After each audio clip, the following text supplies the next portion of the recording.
Hello creative minds, welcome back to the channel. Let's make this beautiful gown together. This is what the end result looks like, and for this I use a chocoso fabric which is about 5 yards if you're on size 12 to size 16, but if you're on the smaller size you might not or use up to that. You might use about 4 yards to 3.5 yards. So first of all, we're going to draft our basic pattern. So from your neckline, you're going to go in your neck wideness. I use a neck wideness of 4.5 inches for this, but you can use a 4 inches if you want it to look firm on your shoulder.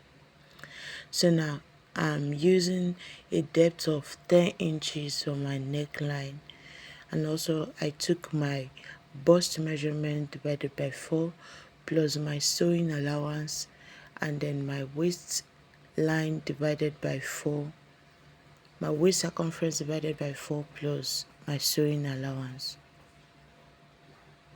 So this is all you need for this, and then we're going to cut it out. We don't need that for this type of design.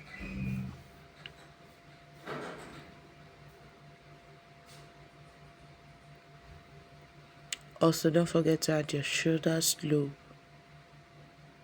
when doing this, because this is what will give you the fitting you need on the shoulder.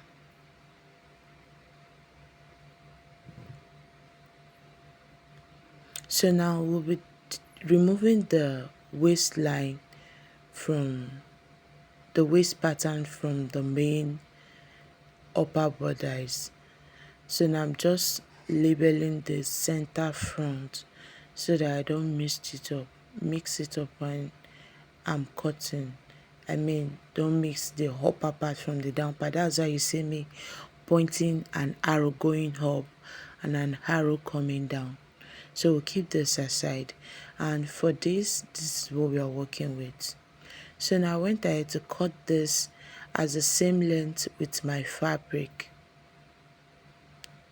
So I added a total of 16 inches after the main bodies. So it depends on how ruche you want yours to be, how full you want that ruche to be. You can add 10 inch or 16 inch, or I don't think if it's more than that 16 inches it will look good. So now I'm just going to connect my shoulder slope on the main fabric just like this. At the end of the day, we are taking more than 1 inch for the shoulder slope, but it's totally fine. You just connect it just like this. Now I'm going to trace out the neckline and also cut out the shoulder slope, and this is what we'll be having left. Bear in mind that what I just cut here is on 4 pieces of fabric. That is 2 for the front and 2 for the back. So if you are lining yours, you will be having a total of 8 inches, but I don't want to line mine.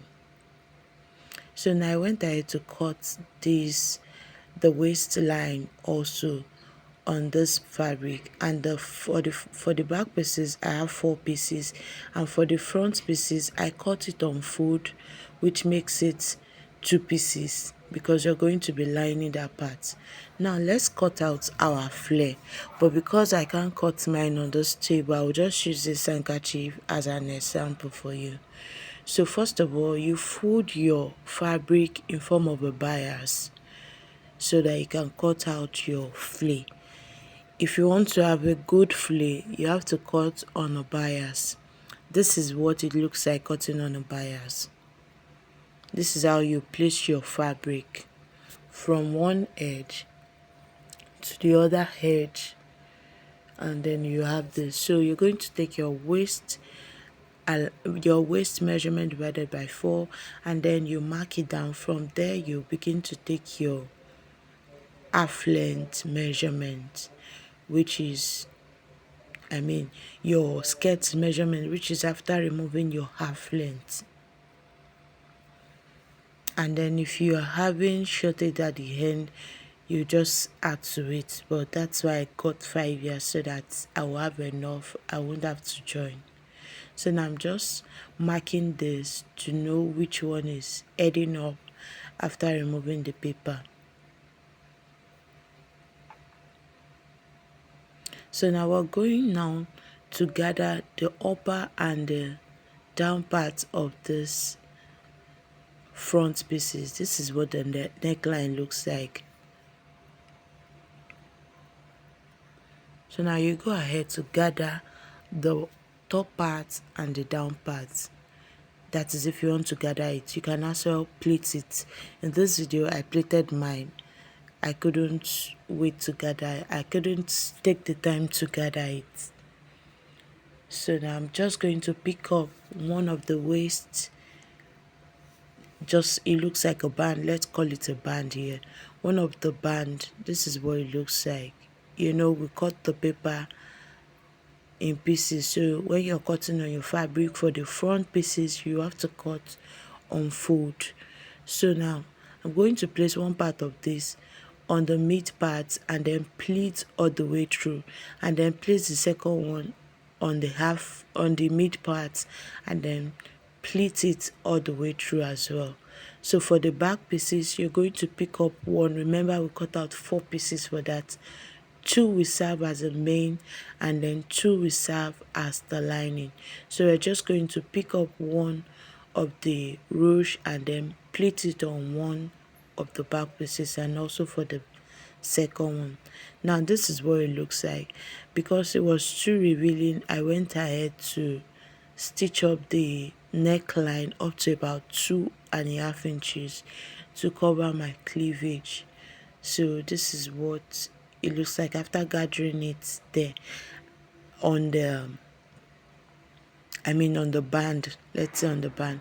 So I gathered my neckline, my shoulder rather. I gathered my shoulder for 11 inches to 11 inches. That is how long I want the shoulder extension to be. So depend on how you want. You can measure from your shoulder to where you want the sleeve to stop. Wherever you want it to stop is what you gather your sleeve as. So now we're going to use the second band we cut to cover up this ruche. So now you're going to place it just like this, the way I place it. Place it on top of the main fabric on the other side, not on the first band you sew.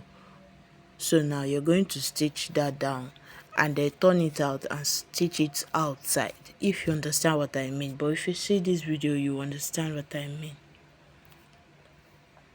So now I did the same thing for the back pieces, and now we're going to place them on each other.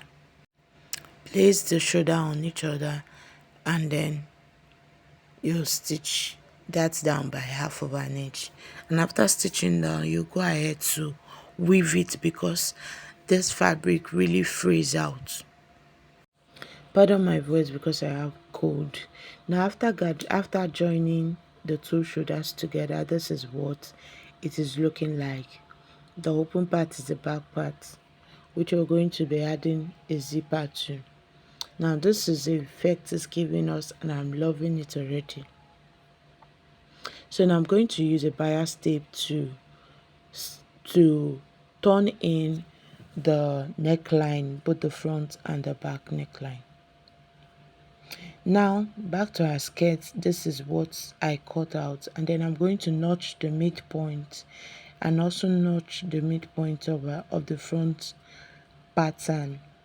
Now you're going to place it right side facing each other on the midpoint, and then you're going to stitch down, and also you do the same thing and attach the back to the back of the dress also. So now this is what we have after